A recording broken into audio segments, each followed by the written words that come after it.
Alam mo, di mo lang na itatanong, pero lahi kami ng mga nutritionist eh. Sabi nga ng tito kong nutritionist na taga-UK, kasi siya yung nutritionist sa mga hari doon eh.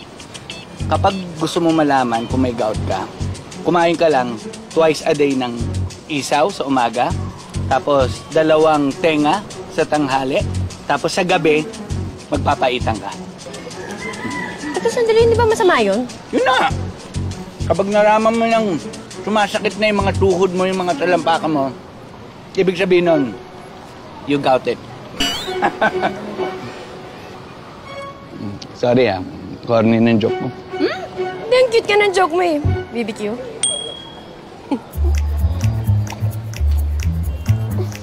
Tenga mo nga naman.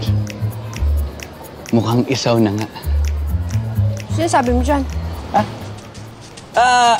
Isaw, sa katenga. Try mo yung isaw sa katenga.